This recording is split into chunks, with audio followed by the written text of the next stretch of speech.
Assalamualaikum warahmatullahi wabarakatuh. Innal hamdalillah nahmaduhu wa nasta'inuhu wa nastaghfiruh. Wa na'udzu billahi min shururi anfusina wa min sayyiati a'malina.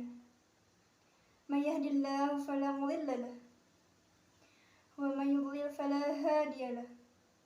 Wa asyhadu an la ilaha illallah wahdahu la syarika lahu wa asyhadu anna Muhammadan 'abduhu wa rasuluh. Amma ba'd. Fa inna asdaqal hadithi kitabullah wa ahsanal hadyi hadyu Muhammad sallallahu alaihi wasallam. Wa syarrul umuri muhdatsatuha wa kullu muhdatsatin bid'ah wa kullu bid'atin dhalalah wa kullu dhalalatin finnar. Pertama-tama, marilah kita panjatkan puji syukur kepada Allah Subhanahu wa Ta'ala karena telah memberikan limpahan nikmat kepada kita semua dan masih memberikan kesempatan sehat dan dapat menghirup udara bebas hingga saat ini. Karena sesungguhnya hanya kepadanya lah kita menyembah dan memohon pertolongan.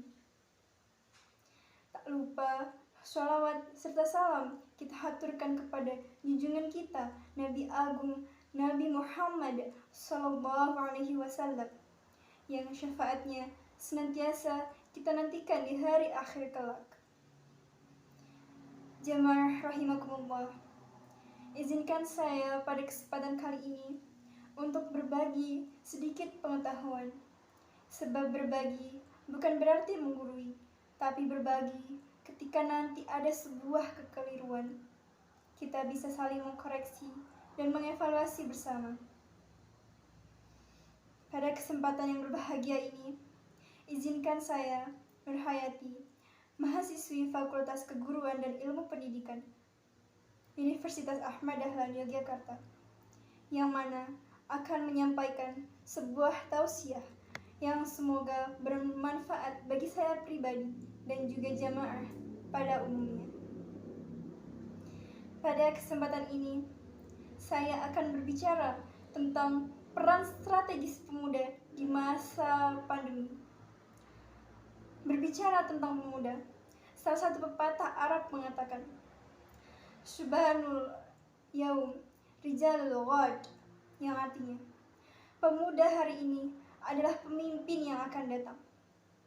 Selain itu, salah satu ulama masyhur pada zamannya, yaitu Dr. Yusuf Qaradawi pernah mengatakan bahwasanya ketika suatu negara ingin melihat masa depannya yang akan datang, maka lihatlah pemudanya saat ini.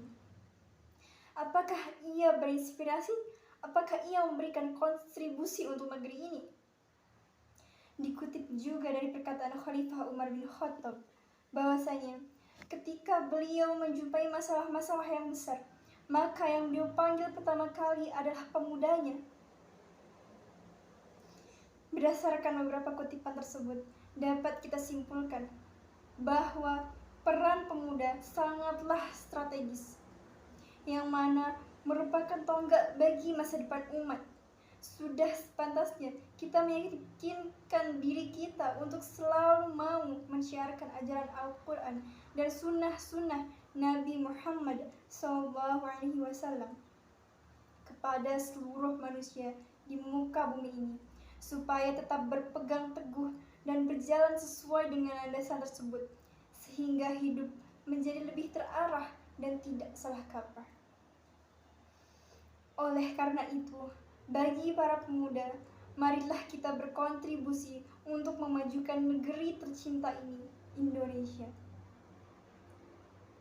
Jamaah rahimakumullah, sebagaimana kita ketahui bersama bahwa sudah hampir 2 tahun wabah COVID-19 melanda dunia, termasuk Indonesia. Di tengah situasi yang pelik ini, marilah kita semua kembali belajar untuk senantiasa bersabar dan tak lupa untuk selalu berikhtiar. Lalu selebihnya kita pasrahkan kepada Allah Subhanahu wa Ta'ala. Karena hanya kepadanya lah sebaik-baiknya tempat berserah diri. dan kembali kepada naungannya.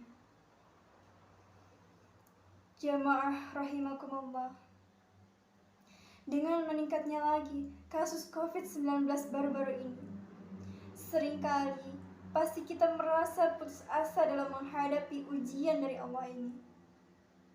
Padahal Allah telah berfirman dalam Al-Quran surah Al-Baqarah ayat 155. Bismillahirrahmanirrahim. وَلَنَبْلُوَنَّكُمْ بِشَيْءٍ مِنَ الْخَوْفِ وَالْجُوعِ وَنَقْصٍ مِنَ الْأَمْوَالِ وَالْأَنْفُسِ وَالثَّمَرَاتِ وَبَشِّرِ الصَّابِرِينَ, yang artinya, dan kami pasti akan menguji kamu dengan sedikit ketakutan, kelaparan, kekurangan harta, jiwa, dan buah-buahan. Dan sampaikanlah kabar gembira kepada orang-orang yang sabar. Jamaah rahimakumullah, sesungguhnya keinginan atau harapan tidak akan berhasil atau terwujud tanpa adanya usaha atau ikhtiar keras dan sungguh-sungguh dengan diiringi doa. Dalam ikhtiar ini, seseorang perlu bersabar menjalani setiap prosesnya. Al-Quran menyebutkan bahwa sabar adalah salah satu bentuk meminta tolong kepada Allah Subhanahu wa Ta'ala selain sholat. Allah Subhanahu wa Ta'ala berfirman, Bismillahirrahmanirrahim, wasta'inu bis-sabri was-shalah, yang artinya, dan mohonlah pertolongan kepada Allah dengan sabar dan sholat. Quran surah Al-Baqarah ayat 45. Dan dalam hadisnya, Nabi Muhammad SAW bahkan bersabda, sabar adalah setengah dari iman dan keyakinan adalah seluruh keimanan. Hadis riwayat At-Tabrani dan Al-Baihaqi. Ibnu Qayyim Al-Jauziyah dalam kitab Al-Fawaid menegaskan, kedudukan sabar dalam iman laksana kepala bagi seluruh tubuh. Apabila kepala terpotong, maka tidak ada lagi kehidupan di dalam tubuh. Jamaah rahimakumullah, ikhtiar adalah kewajiban setiap manusia. Sementara Allah Subhanahu wa Ta'ala yang menentukan takdirnya. Manusia tidak pernah tahu takdirnya, dan karena itu pasti terus berikhtiar. Dan karena itu mesti terus berikhtiar untuk menemukan dan menjalani takdirnya itu sampai akhir hayat. Di masa pandemi ini, pemerintah telah berupaya keras untuk mendatangkan vaksin ke Indonesia. Dan program vaksinasi juga sudah berjalan beberapa bulan belakangan ini. Namun, sebagian masyarakat memilih tidak mau divaksin karena alasan takut efek dari vaksin tersebut akan menghilangkan nyawa mereka. Di samping itu, mereka juga takut dan khawatir dengan virus yang mengganas. Dan yang tak habis pikir bahwa ada yang menyebut bahwa wabah ini adalah sebuah konspirasi. Bahkan ada beberapa tokoh agama yang menyepelekan dengan dalih bahwa semua sudah diatur oleh Allah. Itu memang benar, tapi tanpa ikhtiar seperti melakukan vaksinasi, maka keadaan tidak akan menjadi lebih baik. Jamaah rahimakumullah, ketika dalam proses ikhtiar ini ada saja yang merasa kesulitan atau bahkan menganggap merugikan dirinya,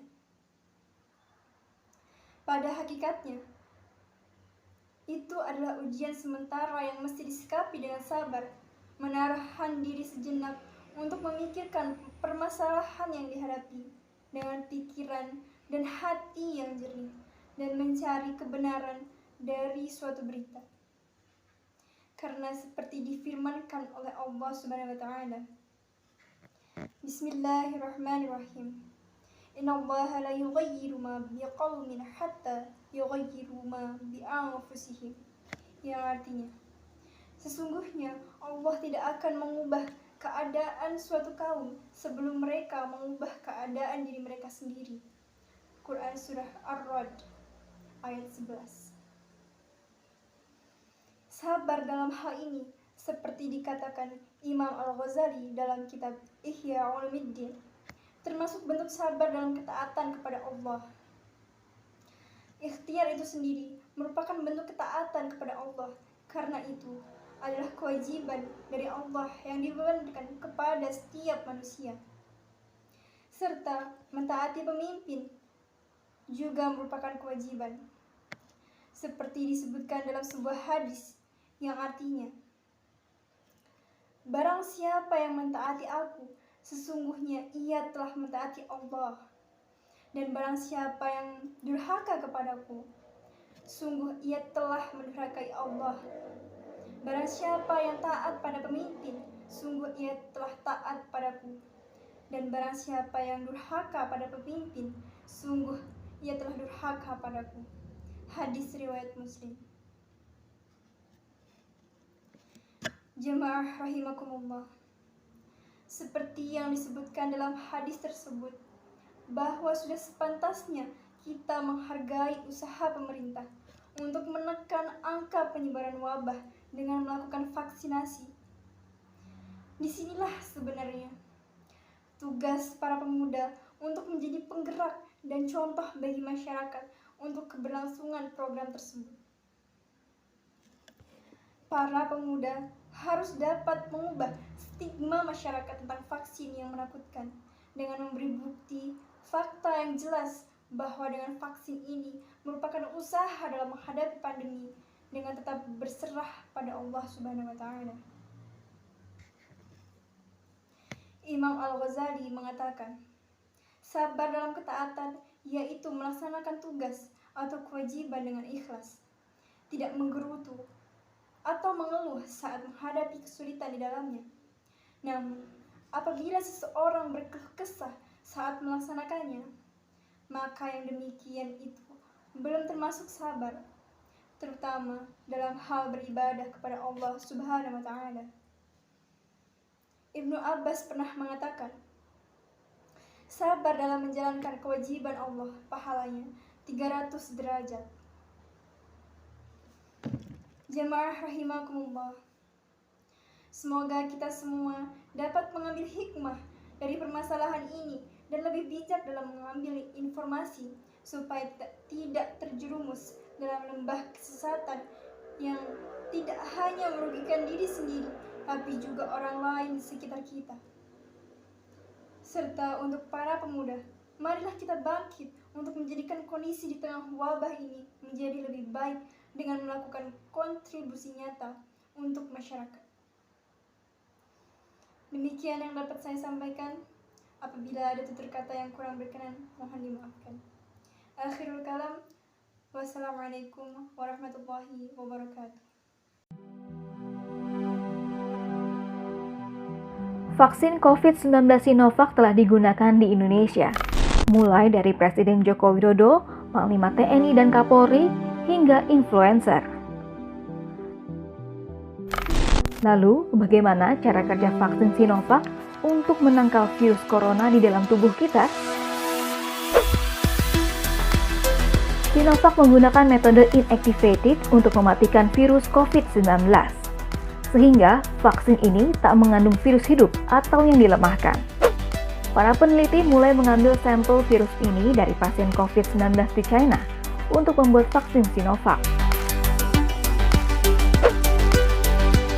Vaksin ini bekerja untuk menguatkan sistem kekebalan tubuh sehingga antibodi dapat melawan virus COVID-19. Setelah melalui proses inaktivasi, virus corona dalam vaksin Sinovac akan mati dan tidak bereplikasi. Peneliti menarik virus yang mati ini dengan sejumlah senyawa berbasis aluminium yang disebut adjuvan. Adjuvan akan merangsang sistem kekebalan tubuh untuk meningkatkan respons terhadap vaksin. Virus corona dalam vaksin Sinovac yang disuntikkan ke lengan manusia dalam kondisi mati dan tidak akan menyebabkan infeksi COVID-19. Begitu masuk ke dalam tubuh, beberapa virus yang tidak aktif ditelan oleh sistem kekebalan yang disebut sel pembawa antigen.